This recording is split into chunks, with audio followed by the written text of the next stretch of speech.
이분이 누구신지 아십니까? 르네 지라르라는 분이십니다.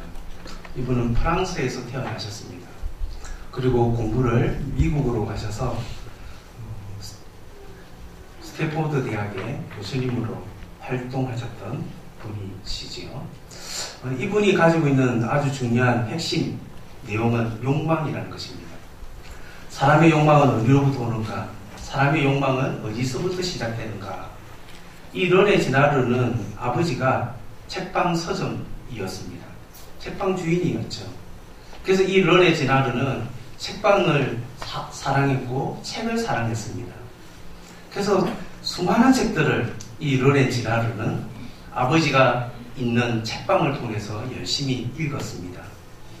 그 읽었던 가운데 아주 중요한 것들 중에 하나가 소설이었습니다. 가장 우리가 힘들어하는 게 바로 국어지요. 우리 아이들도 마찬가지입니다. 올 수능에 우리 아이들을 멘붕으로 만들었던 것은 국어 과목이었습니다. 지문을 읽을 수도 알고 그 지문을 묻는 질문이 뭔지 또 정답을 찾아가는 과정이 뭔지를 다 알지만 국어는 참 쉽지 않습니다. 왜 쉽지 않을까요? 그 지침서 때문에 그런 거죠. 이 문학은 이것이 답이다 라고 정해졌기 때문에 독창적인 생각을 가질 수가 없습니다. 그러나 이 르네 지라르는 학교를 다니지 않았고 아버지 책방 서점에서 이런저런 책을 읽으면서 자기 나름대로 독파를 한 것이죠. 그 독파의 내용은 이것입니다. 여러 소설을 읽으면서 인간의 욕망은 자발적인 것이 아니라 모방에 의한 것이다 라는 것을 말하게 되죠. 그렇지 않습니까? 우리가 아이들 키워보면 기준이 어디 있습니까? 우리 아이들의 진로를 어디에 결정합니까? 옆집 아줌마죠. 옆집 아줌마가 이거 했다. 옆집 또 다른 옆집의 아줌마가 이거 했다 그러면 우리 마음속에 갑자기 불안함이 찾아옵니다. 제가 종교 수업 시간에 아이들 만나보면 꿈이 뭐냐 그러면 대부분 아이들이 프로 게이머라고 말해요. 왜 그럴까요? 그게 노출됐기 때문에 그렇죠. 많이 접하고 결국은 내 마음의 깊은 곳에서부터 내가 원하는 욕망이 뭐고 내가 원하는 것이 무엇인지를 찾아가기보다는 다른 사람을 통해서 우리를 모방하게 됩니다. 제가 왜 목사가 되었을까요? 아주 간단합니다. 저희 아버지가 목사님이셨습니다. 저희 아버지가 목사님이셨기 때문에 저희 아버지의 목사님으로 살아갔던 그 사역의 모습을 보면서 참 좋았고 동경했고 또 나도 이런 삶을 살았으면 참 좋겠다라는 마음을 가지고 있었고요. 제가 마산 중앙고등학교 다닐 때 저희 아버님께서 학교에 조금 오셨습니다. 부흥회를 하시러 오셨습니다. 그 모습 때문에 아마 제 마음속에 하나님 제 마음속에 학교에서 한번 설교도 하고 학교에서 아이들과 함께 지낼 수 있는 기간이 있었으면 참 좋겠다라는 마음이 아마 제 마음이 있었는지도 모릅니다. 인간의 욕망은 자발적인 것이 아니라 모방적인 것이다. 주위에 있는 사회의 많은 사람들에게 이루어지는 일들이다 라는 사실을 이 르네 지라르가 알게 되었고 이 르네 지라르는 미메시스 이론, 즉 다시 말하면 모방 이론에 대한 이야기를 이야기했던 것이죠. 이 르네 지라르는 문학 작품을 넘어서서 문화를 연구하게 되었었습니다. 세계 곳곳에 일어나는 문화, 어떻게 시작되는가? 문화의 기원이 뭔가? 사실 이 문화의 기원이라는 이것을 이 르네 지라르가 말함으로 말미암아 프랑스에서 40명밖에 들어갈 수 없는 아주 종신병원으로 이 르네 지라르가 있게 됩니다. 이는 아무리 자격이 좋아도 들어갈 수 없어요. 40명 안에 누군가가 죽어야 들어갈 수 있는 자리가 이 프랑스 아카데미아에 있는 종신병원입니다. 2015년도 이 르네 지라르가 죽었을 때 프랑스 대통령이 참 조의를 표명했고 이 르네 지라르에 대해서 인문학의 다윈이다 라고 말할 정도로 찬사를 퍼부었던 분이 바로 이 르네 지라르이지요. 소설을 넘어서서 문화의 시작은 무엇인가? 이것을 르네 지라르가 찾기 시작합니다. 이 르네 지라르가 발견한 것 중에 하나가 2세기에 타나의 아폴로니우스라는 사람이 있게 됐는데, 이 타나의 아폴로니우스라는 사람이 에베소라는 도시에 있는 페스트라는 이 질병을 기적적으로 치유하게 됩니다. 이 이야기가 르네 지난의 책에 종종 나타나게 되는데요. 이런 이것이었습니다. 지금도 마찬가지고 옛날엔 더더욱 그렇지 않습니까? 우리나라도 나라에 기근이 일어나면 그 책임이 누구에게 있습니까? 기후 안 좋았던 거겠죠. 근데 어떻게 합니까? 왕들이 기후제를 일으키고 하는 것 그렇게 하지 않습니까? 페스트가 일어납니다. 이유 없이 사람들이 죽어갑니다. 이때 타나의 아폴로니우스가 등장해서 이야기하지요. 힘내십시오. 오늘 이 페스트를 제가 해결하겠습니다. 이 질병을 제가 치유하겠습니다. 이렇게 당당하게 선언합니다. 그 자리에 많은 사람들이 모여져 있고, 많은 사람들은 이 아폴로니우스가 어떻게 이 페스트의 이 질병을 치유하는지 주위를 촉각을 곤두쓰고 이것을 보고 있습니다. 그때 거지 한 사람이 지나가지요. 이 거지 한 사람이 많은 사람들이 모여있으니까 얼마나 좋은 기회겠습니까? 이곳에 와서 손 벌리면 오늘 아마 어쩌면 1년 굶지 않고 살아갈 수 있는 아마 절호의 기회였을 것입니다. 근데 상황은 이렇게 끝나지 않아요. 어떻게 끝납니까? 이 아폴로니우스가 사람들을 선동하기 시작합니다. 여러분 가지고 있는 돌을 드십시오. 저기 있는 저 거지로 보이는 저 사람이 질병, 우리가 지금 힘들어하고 이유 없이 까닭 없이 죽어가는 그 페스트의 질병의 원인이 저 사람에게 있습니다. 주위에 있는 사람들은 의아해합니다. 저 거지가 오늘 조금의 양식을 얻기 위한 저 사람이 무슨 그런 힘이 있단 말입니까? 사람들은 의아하지요. 그렇지만 이 아폴로니우스는 선동합니다. 계속해서 말하기 시작합니다. 아닙니다. 저 사람 때문에 우리가 지금 페스트 질병에 걸려져 있습니다. 돌을 던지십시오. 그래야 페스트 질병으로부터 여러분 자유로울 수 있습니다. 선동하니까 몇 명 사람들이 던지기 시작합니다. 여러분, 이 거지는 이유 없이 지금 돌팔매질을 지금 당하고 있습니다. 어느 누군가가 돌팔매질을 당하고 있는 그 모습 가운데 이렇게 할 사람이 누가 있습니까? 너무 좋다. 너무 기쁘다. 나에게 이렇게 돌을 던지다니 너무너무 좋구나. 이렇게 말할 사람이 누가 있겠습니까? 얼굴은 찡그러지기 시작하죠. 아무리 좋았던 얼굴이라 하더라도 이 사람의 얼굴은 점점 찡그러지고 힘들어하는 모습을 가질 수밖에 없습니다. 악마의 모습으로, 악마의 얼굴로 바뀔 수밖에 없지요. 그러고 나서 주위에 있는 사람들이 점점 악마의 모습으로 바뀌어가는 저 거지에게 더 많은 돌을 던지기 시작해서 결국 이 거지는 돌무더리 안에 죽게 됩니다. 그리고 어떤 일이 일어나지요? 때가 맞았던 것 같아요. 시기가 맞았던 것 같아요. 그 돌무더기 안에 떨어져 있던 그 돌을 치워보니까 흉악한 돌에 모든 온몸을 맞았던 이 거지의 모습 속에는 정말 사람으로서 눈뜨고 볼 수 없는 사람의 모습이 아닌 악마의 모습이 그 자리에 나타났던 겁니다. 그리고는 기가 막히게도 페스트 역병이 치유가 되어졌어요. 기적이 일어났습니다. 이것을 바로 뭐라고 이야기하는가 하면 티아나의 아폴로니우스가 일으켰던 기적이라고 말합니다. 여러분, 이것이 정말 기적입니까? 우리가 바라보게 될 때 이 페스트라는 이 질병, 그 거지가 그 문제를 해결할 수 있는 힘이 없습니다. 의학적인 지식이 발달되는 우리의 눈으로 보게 될 때 이 거지는 그 모든 사람들에게, 에베소스라는 그 지역에 있는 사람들에게 페스트를 일으킬 만한 능력이 없는 사람입니다. 그럼 무엇했던 것입니까? 페스트 이 질병을 일으키는 이 문제. 이 문제는 그냥의 문제가 아닙니다. 우리가 역사 시간에도 배우지 않습니다. 조선말, 고려말, 삼국시대, 통일신라 시대의 말, 그 시기 때마다 엄청난 질병과 기근이 일어나서 사람들의 마음이 흉흉해지지 않았겠습니까? 그것처럼 지금 이 당시에도 이 패스트라는 질병 때문에 사람들은 마음이 동요합니다.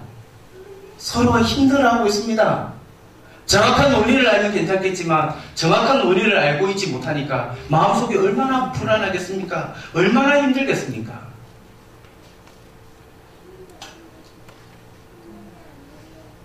여기서 죽었던 이 한 사람, 이 거지를 희생양이라고 말하죠. 공동체의 질병 패스트는 공동체의 사람들에게 불안을 가져다주고 어려움을 가져다주고 힘을 가져다 어려움을 불안한 감정을 가질 수밖에 없었습니다.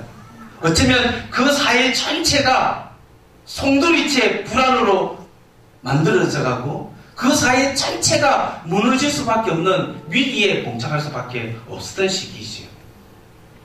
그런데 누군가 한 사람이 책임을 져야 해요. 누군가 한 사람이 이 문제를 해결해야 돼요.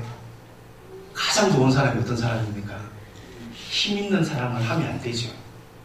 권력 있는 사람을 제거하면 안 되죠. 왜? 그 사람은 또 다른 복수를 갖기 때문에 그렇습니다. 아주 힘이 없는 사람, 그 사람의 모든 것을 다 전가시켜서 책임을 다 부여하고 그 사람이 죽어도 어느 누구 하나 눈 깜짝하지 않고 섭할 사람이 없는 그 사람을 향하여 돌을 던진 것입니다. 한 명이 던지니까 두 명이 던지고 두 명이 던지니까 세 명이 던지고 그 자리에 모여있던 에베소서의 그 동성안에 모여졌던 많은 사람들이 함께 너나 할 것 없이 돌을 던지는 집단적인 폭력이 이루어져가는 시기였습니다. 그리고 그 자리에 이 아폴로니우스는 신상을 하나 조각상을 넘기게 되는 것이지요. 결국 이 희생양, 이렇게 죽어갔던 이 사람들은 이런 사람들이었습니다. 아무런 연고지가 없는 사람들, 외국인들, 전쟁 포로들, 노예들, 이런 사람들이 희생양으로 죽어가게 되어졌지요. 여기 있는 파르미코스라는 이 단어는 여러분 약국이나 가면 파르마시라는 단어가 나오지요. 치료받는다 하는 뜻입니다. 그런데 이 치료받는다는 이 뜻의 어원을 찾아가 보면 파르미코스입니다. 이 파르미코스는 고대 그리스 폴리스 국가 사이에 전쟁 가운데 일어났던 전쟁의 포로들, 또 그 가운데 여러 가지 많은 질병들과 사회에 여러 가지 동요가 일어나게 될 때마다 사회는 아픔을 느끼게 되죠. 어려움을 느끼게 되죠. 그때 어떻게 합니까? 파르마코스, 희생양으로 되는 아주 연약한 한 사람에게 희생양을 시켜서 그 문제를 해결하는 것입니다. 더 기가 막힌 것은 우리가 심리적 용어로 나오게 되는 카타르시스, 마음의 정화라는 이 단어 역시 카타르마라는 이 단어, 희생양이라는 단어에서 나오는 용어입니다. 이 르네 지라르는 문학의 작품을 연구하고 문학 작품이 이루어졌던 여러 가지 고대 그리스, 라틴 이 시기에 나타났던 어원들을 조사해 보면서 이 르네 지라르는 이렇게 말하지요. 문화의 기원은 무엇인가? 문화의 기원은 희생양 메커니즘이 있는 것이다. 문화의 기원은 곳곳마다 희생양 메커니즘이 있다는 이 말은 결국 무엇을 말하는 것입니까? 문화의 기원은 폭력에 놓여져 있다는 것이지. 그러나 여기서 한 걸음 더 나갑니다. 르네 제라르의 아주 주요한 주저작인 폭력과 성스러움. 결국 모든 문화와 모든 인류의 시작 가운데 이 문제를 아름답게 포장하기 위해서 뭘 갖다 놓는다는 겁니까? 종교를 갖다 놓는다는 것이죠. 종교를 갖다 놓고 폭력을 써가면서 폭력이 아닌 것처럼 만들어 놓는 것이 바로 폭력과 성스러움이라는 책에서 르네 지라르가 이야기하고 있는 것이에요. 자, 이 르네 지라르 여기서 끝나지 않습니다.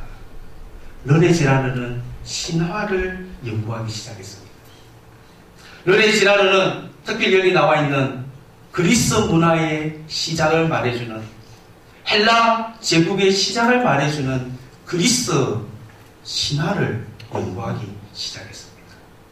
이 그리스 신화, 신들은 계보가 있지요. 왜 계보가 있겠습니까? 고대 그리스 사회는 폴리스 국가 사회입니다. 폴리스 국가 사회는 각 국가마다 토템미즘을 가지고 있었습니다. 애니미즘을 가지고 있었습니다. 그리고는 어떻게 하지요? 헬라 제국으로 만들어져 가기까지는 지속적인 전쟁과 일들을 하지 않으면 안 되게 돼 있죠. 왜 헬라 제국에 계보가 있는 줄 아시겠습니까? 바로 그것이에요. 신화라는 것을 묶어서 말해줌으로 말미암아 너는 지금 랭킹맨이라.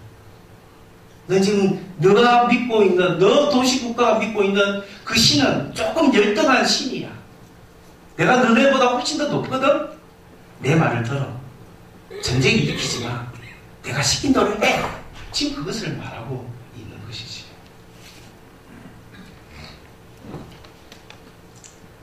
콜로세움입니다.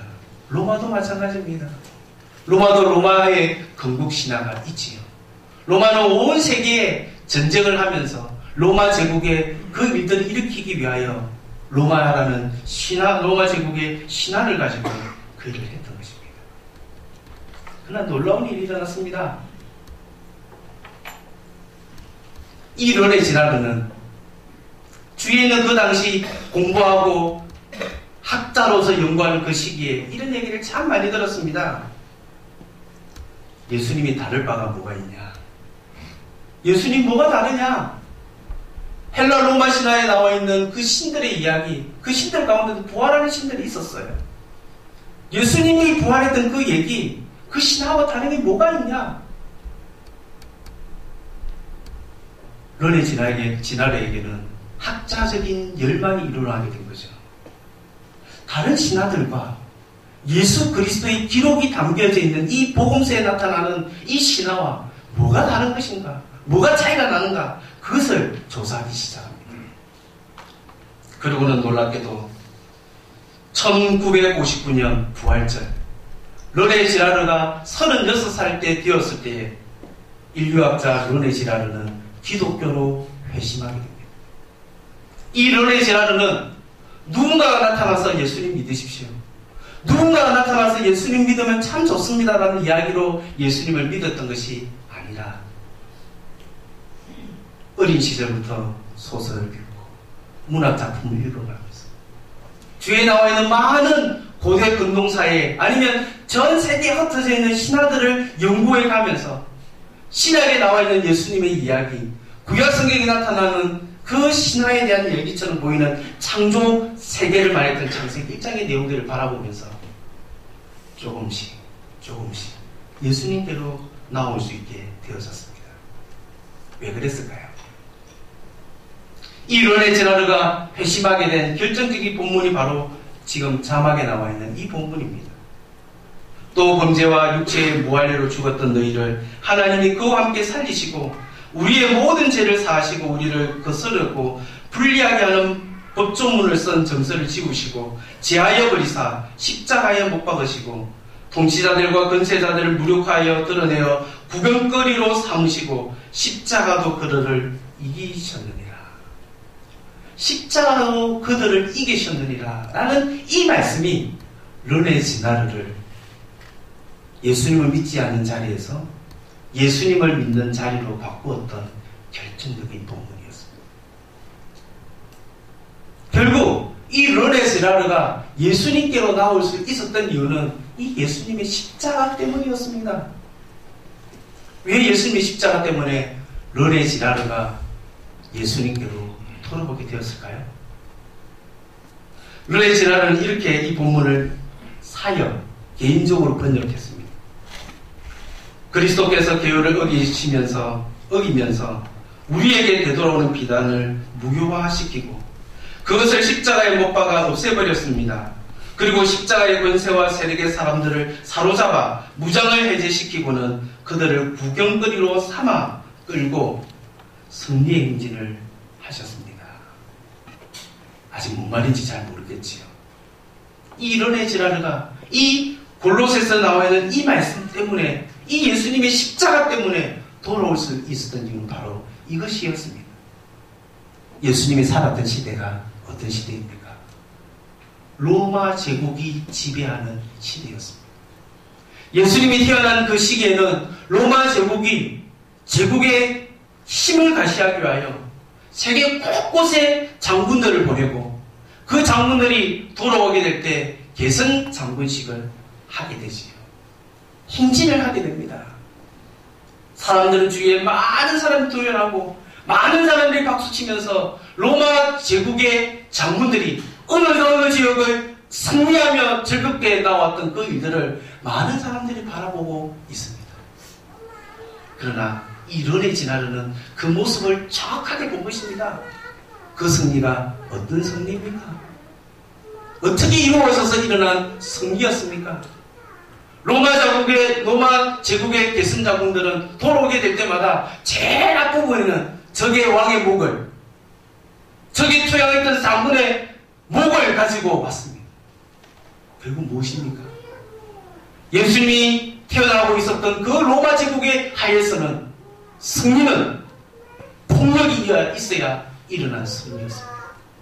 폭력을 숨기고 밖으로는 승리를 드러내는 모습이 바로 로마 제국 하에 일어났던 승리의 모습이었습니다. 결국 모든 신화 속에, 모든 문화 속에 폭력이 잠재되어 있는 이 모습을 르네 지나는 발견했기에 로마 제국 하에 사복음서가 기록되어져 있는 예수님의 세계를 볼 때마다 그렇구나, 다르구나 라는 것을 보게 되어진 거죠. 예수님의 십자가는 무엇을 드러내는 것입니까? 개선 장군이 한 지역을 점령하고 돌아올 때는 폭력이라는 것을 탁 숨기고 승리라는 것을 드러냈지만 예수님은 죄 없으신 그분이신 예수님께서 저항하지 않으시고 그 십자가의 묵묵히 모습을 바라보면서 우리는 십자가 앞에 무엇을 발견하게 됩니까? 오고 오는 세대에 우리가 십자가를 대하게 될 때마다, 예수님의 십자가를 우리가 만나게 될 때마다 우리 다 어떻게 고백합니까? 내가 죄인입니다. 내가 예수님을 죽였습니다. 내가 죽인, 예수님의 십자가에 죽인 사람입니다 라고 우리는 고백하지요. 이전의 희생양들은 어땠습니까? 네 잘못이다, 네가 잘못했으니까 죽은 것이다 라고 죽이지 않았습니까? 르네 신화는 이렇게 말하지요. 십자가가 없었더라면 복음의 계시도 없었을 것이고 희생양 메커니즘도 세상에 알려지지 않았을 것이다. 여러분, 우리는 이 신학생을 읽게 될 때마다 우리는 그리스 신화와 로마 신화가 이루어졌던 그 시대의 맥락 속에서 예수님의 이야기를 한번 보십시오. 신화 속에 등장하는 인간이지만 신으로 둔갑해서 신으로 등장했던 사람들은 다 엄청난 에너지를 가지고 있습니다. 엄청난 힘을 가지는 모습으로 묘사되고 있고 알려지고 있습니다. 그런 예수님이 어떻습니까? 아주 가난한 가정에 태어났습니다. 아버지 세상 일찍 떠나시고 예수님 30세까지 목수생활 하셔야 그 집안을 겨우 유지하며 살아갈 수 있는 분이 예수님이셨습니다. 난민 신분이셨죠. 예수님 태어나셔서 이집트로 도망가지 않으면 살 수 없는 그런 연약한 모습이 예수님 속에 있었습니다. 뿐만 아니라 로마 제국하에 식민지로 살아가면서 우리가 일제하에 식민지 살아가게 될 때 여러 가지 어려움을 겪었던 것과 똑같은 모습으로 어려운 환경 가운데 살아갈 수 없었던 분이 바로 예수님입니다. 예수님에게는 영웅적인 모습이 없습니다. 예수님의 모습 속에는 우리와 똑같은 모습, 우리와 똑같이 연약한 모습으로만 보여지고 있는 모습이 바로 예수님이지요. 재밌지 않습니까? 놀랍지 않습니까? 예수님은 유대 지도자들의 배반, 로마 제국하에 묵인하에 예수님은 연약하지만 십자가에 희생되신 분이 바로 예수님이십니다. 그러나 이 예수님을 우리는 구주로 믿고 있고, 이 예수님을 하나님으로 믿고 있고, 이 예수님을 따라가고 있습니다. 이것이 너무너무 불편한 한 사람이 있었습니다. 그것은 바로 니체였습니다. 니체는 마음에 소망이 하나 있었습니다.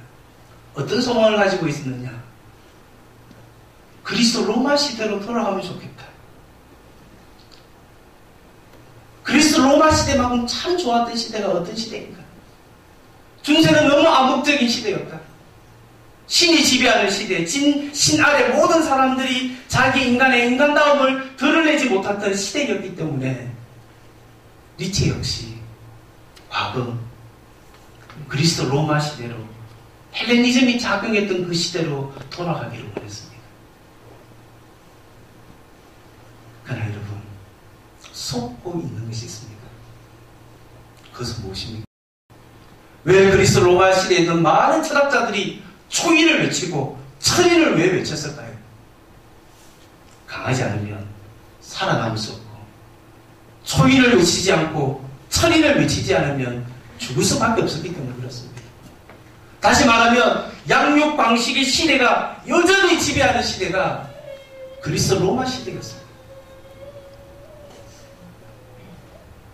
목사의 아들이었지만 니체는 나약한 예수님을 믿는 그거 참을 수가 없어서 이렇게 비난하지요. 기독교는 나약한 도덕을 말하는 종이다. 그에 대한 르네 지라르는 다르게 이야기합니다. 그렇지 않다라고 이야기를 하지요. 예수님이 이 세상에 오셨기 때문에 우리 학교 110년의 역사를 가지고 있었던 우리 학교, 초창기에 우리 학교에 복음을 전했던 호주 선교사들 뿐만 아니라 이 한반도 땅에 수많은 선교사님들 오셔서 어떤 일을 하셨습니까?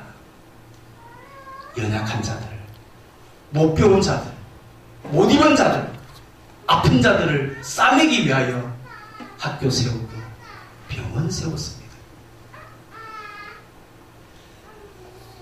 르네 지라르는 이것을 보았기에 강한 자 속에 강함을 요구하는 시대 가운데 예수님은 연약한 인간의 모습, 우리와 똑같은 모습을 보셨던 그 예수님을 바라보면서 문화를 보고 신화를 보고 성경을 바라보면서 예수님께 매료되었습니다. 예수님을 사랑할 수밖에 없었습니다. 예수님을 믿을 수밖에 없었습니다. 사랑하는 창신교회 성도님 여러분, 우리에게 이런 일이 있습니까? 우리에게 이런 일이 일어나고 있습니까?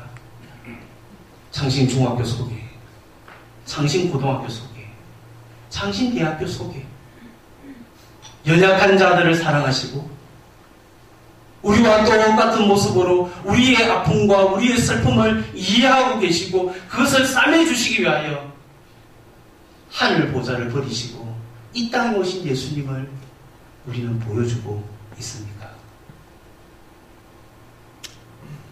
르네 지라르는 누군가가 가르쳐주지 않았지만 자신의 학문적인 연구의 과정 속에서 이리들을 경험했습니다. 오늘 우리가 읽었던 본문을 보면 예수님은 하나님이시지요. 하나님이신데 하나님처럼 행사하지 않으셨습니다. 하나님으로서 가질 수 있는 모든 권한, 하나님으로 가질 수 있는 모든 권력, 하나님으로부터 가질 수 있는 모든 것들을 그냥 그대로 두지 않으시고 이 세상에 오셨습니다. 인간의 모습으로 오셨습니다. 우리의 모습으로 오셨습니다. 아니요. 그 예수님은 아기 예수님 오셨습니다. 하나님이신 그분이 주위에 있는 다른 사람의 도움을 받아야 되는 분으로 이 세상에 오신 것이에요. 하나님이신 그분이 옆에서 마리아가 우유 주지 않고 모유 주지 않으면 죽을 수밖에 없는 자리에 있는 그 모습으로 이 세상에 오셨습니다. 예수님 그분이 왕궁이나 많은 가운데 가지고 있는 넓은 공간이 이루어진 떵떵거릴 수 있는 그 장소에서 태어난 것이 아니라 짐승들의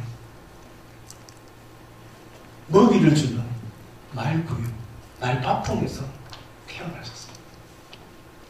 왜 그렇게 하셨을까요? 하나님이신 그분이 왜 그렇게 하셨을까요? 뿐만 아니라 그 예수님은 인간의 연약한 모습으로 이 세상에 오셨을 뿐만 아니라 우리를 위하여 십자가 지셨습니다. 우리를 위하여 십자가에 죽으셨습니다. 왜요? 우리를 인간답게 만드시기 위하여, 우리를 하나님의 자녀로 삼으시기 위하여 만들었습니다. 여러분, 오늘 우리가 읽었던 이 본문은 성경학자들이 이렇게 말합니다. 예수님을 믿는 사람들이 성도로 교회로 올라오게 될 때마다 이 노래를 불렀다고 말합니다. 한번 생각해 보십시오. 예수님을 믿는 것 때문에 박해를 받아서 카타콤에 숨어 있어야 돼요. 예수님을 믿는 것 때문에 박해를 받아서 먼 타국으로 디아스포라 되었던 이들, 예수님을 믿는 날, 예수님께 예배드리는 날들을 위하여 교회로 오게 될 때마다 이렇게 이야기합니다. 하나님 그분이 인간이 되셨습니다. 인간이 되신 그분이 나를 위하여 십자가에 죽으셨습니다. 삶이 고달프고 삶이 힘들고 삶이 어렵지만 나와 같은 마음, 나와 같은 인간의 모습, 내가 지금 겪고 있는 이 모습, 예수님이 다 겪었었고 그거를 위하여 구원해 주신 그 은혜를 기억하게 될 때마다 초대교회 성도들은 하나님께 예배하기 위하여 정해진 날들을 기억하게 될 때마다, 예수님을 믿는 사람들은 예배하기 위하여 회당으로 성전으로 올라가게 될 때마다 이 노래를 엎드렸습니다. 이 노래를 불렀습니다. 모든 사람들은, 예수님이 살고 있는 이 시대의 모든 사람들은 사람이기를 부정했습니다. 나는 왕이다, 나는 신이다 라고 말하는 그 시대에 하나님이신 예수님은 하나님이라는 것을 포기하시고 인간으로 오셨습니다. 우리의 모습으로 방불하게 오셨습니다. 우리의 연약한 모습 그대로 이 세상에 오셨습니다. 그것 때문에 우리는 구원받았고, 그것 때문에 우리의 삶을 살아가게 될 때 일어나는 어떤 일, 어떤 상황, 어떤 모습 가운데도 그 예수님이 우리와 함께 하시기에 우리는 언제든지 일어날 수 있고, 언제든지 새 얻을 수 있고, 언제든지 우리 마음에 가지고 있는 답답함, 어려움, 속상함, 여러 가지 어려운 일들을 그분께 하소연할 수 있습니다. 이제 저는 3년 10개월간의 장신고등학교와 장신교회 사역을 마무리하고 지금까지 엄마의 품에서 어머니께서 해주시는 밥 먹으면서 지냈습니다. 이제 저는 아내의 품으로 돌아갑니다. 우리가 안에 있는 안양으로 가서 우리 아내와 함께 당분간 조금 쉬면서 교회 출석하고 지나온 날들을 좀 한번 생각해 보면서 지금까지 하나님께서 제 삶을 인도하셨기에 또 다른 걸음에도 하나님이 인도하실 거라고 믿고 나아갈 것입니다. 오늘 제가 여러분에게 드렸던 이 말씀, 장신고등학교와 장신학원과 장신교회를 통해서 진짜 예수님을 믿는 사람들이 나타나고 있는가? 예수님 정말 제대로 믿으시기 바랍니다. 바로 믿으시기 바랍니다. 예수님 잘 믿는 것은 낮아지는 것입니다. 겸손하는 것입니다. 그래야 감동이 있습니다. 그래야 변화가 있습니다. 그래야 인격적으로 내 마음의 성목이 되어서 예수님을 믿고 인격적인 그 예수님을 만났기 때문에 그 예수님을 위하여 자기의 삶을 들여서 헌신할 수 있는 삶이 거기서 나옵니다. 감동과 감격이 있는 장신교회와 장신학원이 되기를 원합니다. 기도하겠습니다. 하나님 감사합니다.